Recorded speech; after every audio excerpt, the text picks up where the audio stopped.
Okay, so welcome back to my kind of illustration of what's going on in AP World or the curriculum, and these are the dates to know, kind of brought out on the world, so you have an idea of what's going on at the same time. Maybe you didn't realize that the Olmecs in Mesopotamia was happening at the same time.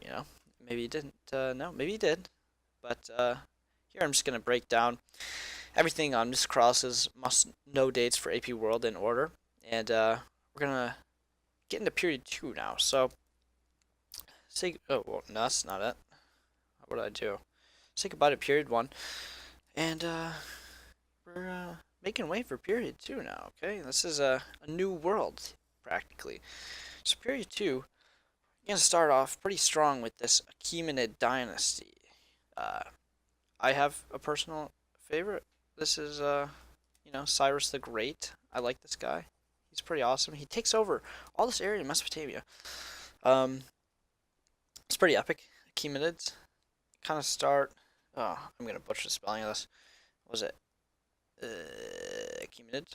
Okay, so they start around 558 to 330 BCE, and this is basically Cyrus the Great's and Darius's like super cool epic expansion, and it goes probably as far as this. Yeah, that looks about right. So this is their whole area. I'll just box it in. Um, Pretty much Darius uses these satraps to govern little sections of the area. I'm just making up sections. I don't know. This is Cyprus, right? So he used a satrap to govern all of Cyprus, and he just broke it up into puzzle pieces for different governors to take over and rule for him. So he didn't have to rule the whole thing himself, which is pretty damn smart if you ask me. Meanwhile, over in Italy, modern day Italy, the Roman Republic begins. The Etruscans kind of turn into Rome, and that would be 509 BCE under, I guess, kind of story has it that Romulus and Remus do the whole thing. They're like birthed by a wolf, which is like, I guess, symbolic of a prostitute. But anyways, down in this area, the whole uh, Greece golden age kind of pops up. So it's not that important, I guess. I mean, like for the whole world, it's like it's just Greece. But I guess in Western culture, today, Greece kind of impacted me quite a bit. Gave way for the Renaissance and all that sort of jazz. Greek Golden Age is, I'll say 500. Oh, I'm not gonna just say this. This is actually it. You can trust me. I don't really know much about AP World, but I know how to read, and I'm reading off a sheet right now to tell you all these dates and information. But after that, meanwhile, in the East, we got Confucius here. So, yeah, I don't know to get rid of him. I guess I won't, because he's relevant. There's this whole warring states period after the Shang and Zhou are dead. Or not dead, but I guess just gone. Era of war. And it's the warring states period, 403 to, 221. Wow, that's a big freaking amount of time. All these sorts of ideologies popping up. Confucianism, legalism, Taoism. No one knows how they're going to rule. So they're going to come back, but, just know that China is just falling apart. It's going crazy. They're just in constant war, and it's all really at the same time. Like, just look at this. This is crazy. Practically 80 years after Siddhartha Gautama's dead. Iron Age, I guess, is like still in effect. Oh my goodness, eraser is not working. Still in effect. Still got iron, no steel or nothing, so I'll just leave it there. So back to Greece. We're gonna take a look at one of the most well-known names in Western culture, Alexander the Great. His father is from Macedonia or Macedonia, however you like to say it, and Alexander the Great here, Alex the Great. He conquers a lot of area. He like cuts the knot and stuff. Was he really that great? We debated in class before, if you remember that. So he lives from 336 to 323, and he does all sorts of crazy stuff. I mean, like he just conquers area. He doesn't even just conquer. He centralizes Greece. He starts all this syncretism with the rest of the world called Hellenism. He goes down into Turkey and Asia Minor, and like he spreads all this Hellenistic ideas into Persia, and he really challenges the Achaemenid dynasty here. And but the whole thing is like he doesn't leave any heirs. He just dies. He dies, and the whole thing falls apart. And Greece is they just come crashing down. And this Greek golden age falls apart. But thankfully, they were remembered through Rome. So I think about now, Achaemenid dynasty is all gone. They've just totally collapsed. Satraps, they're doing it. They had it pretty long, but like just not long enough. So, meanwhile, in India, finally, we've got the Mauryans finally popping up. Get rid of Buddhism. We know it's there. Just it's not the same time anymore. These Mauryans, pretty amazing. They centralize India, which is, you think, how can you centralize India? It's all just mountains and stuff, and it's really hard to centralize. But they do it, and they have like this whole area up here, if I remember correctly. So the Mauryans started by Ashoka, or not started by Ashoka. I think it's started by Chandragupta, and Ashoka just kind of gets all this area for them, and he becomes Buddhist after this battle of Kalinga that happens over here, and he spreads all his rock edicts. But this is the Mauryan Empire, pretty dope.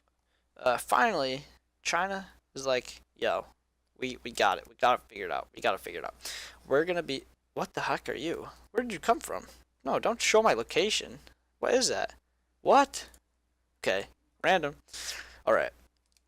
So, the Qin finish this Warring States period, and they're not Confucius. They are actually going to be they're going to be legalists, which doesn't really work out in the long run.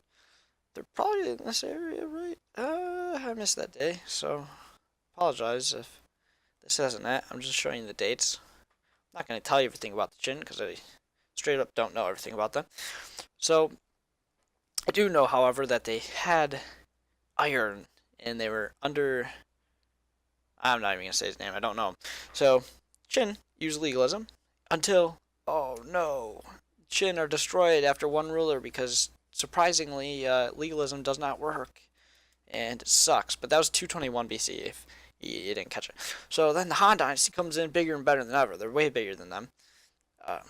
They are super cool. They got gunpowder and stuff. They have flamethrowers. Pretty crazy and epic.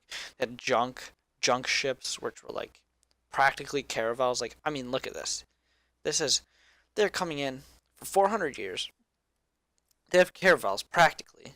They have ships that are able to take them down here, in the Indian Ocean, like crazy stuff. Why the heck didn't they just go to America? They could have had it all.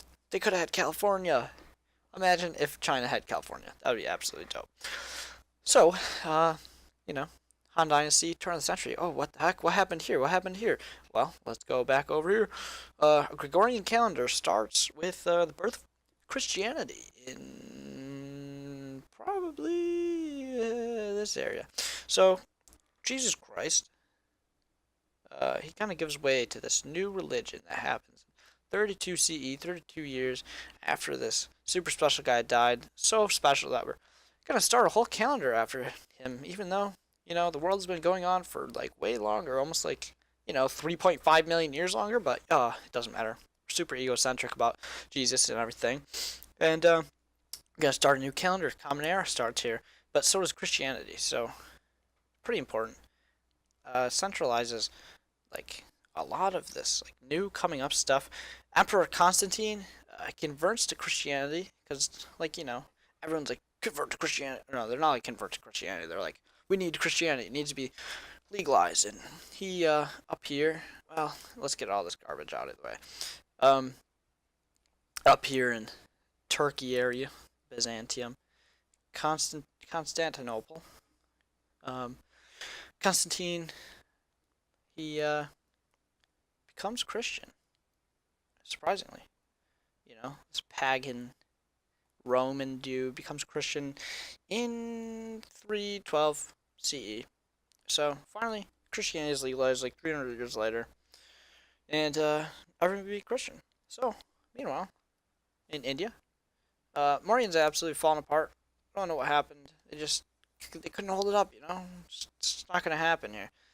Um, yeah, we'll get rid of this. All right, everyone knows it's already the Iron Age and agriculture. Come on, none of this would be happening if we didn't have agriculture. Okay, just get it out of the way. We don't need to see it. So here we've got the Gupta Empire, which is a bit smaller, central India. Um, they go from 320 CE all the way to 550 CE. They had like global healthcare and stuff. This Chinese monk, this Buddhist monk, he like travels here and he's like, "Whoa, what's going on?" Like these goop dudes, they have like cosmetics and stuff. They got I don't even know. They had like plastic surgery. They had the calendar and junk. And they had like all sorts of free healthcare. It's dope. Gupta Empire really took care of their people. Kind of smaller though, less warlike. Um, Kind of just underground. Cause like this Kangxi dude, he comes in. He's like, "Whoa, I didn't even know this existed," because no one did. So, anyways, Rome just completely falls apart. I guess we skipped the Roman Empire, which is in between that time, and Christianity kind of expands. We'll just leave it there. 326 started. Um, Roman capital moves to Constantinople, and that is 333 CE. It's hard to forget, okay? Constantinople. It's like the Byzantine birth. Just remember, 333 CE. It's when Byzantium comes out of here. And about, I don't know, a couple years later, at least, Rome finally bites a bullet, and it's just Byzantium. What? Oh, never mind. I was like, where did all my color palette go? I need to get to yellow again. And, Rome finally falls apart. They shatter. All sorts of foreign invaders coming in. Oh, man, it's horrible. Rome dies. Foreign invaders, internal affairs. Oh, man, what else was there? There was a lot. There was just like peasants uprising. There's famine, inflation. I don't know. Rome dies 476 CE. That kind of marks the end of period two. So a lot happened in this period. Let's get all this old garbage out of here. We don't need this. Okay, Aryan migration is over. Bantu migration actually still happening. Meanwhile, the Mauryan. Oh, I'll just go to India, I guess. Mauryan happened. Gupta happened. Han is here. They're here to stay for. I guess they're not here to stay. They die about for the same reasons Rome does at about the same time, roughly. Yeah, like 200 years. Byzantium pops up. Egypt is still going. They're always there, but like, I don't know. No one cares. It's still the Olmecs. Not much is happening in the Americas. It's kind of boring. But yeah, that's pretty much period two in a nutshell, I guess. Chronologically, with everything that's happening. So, thank you for watching. Hopefully, come back for period three because there's a lot that happens in period three, and it gets kind of congested. So, going to Western Europe next time if that interests you. Anyways, thank you for watching, and good luck on the AP exam. Adios.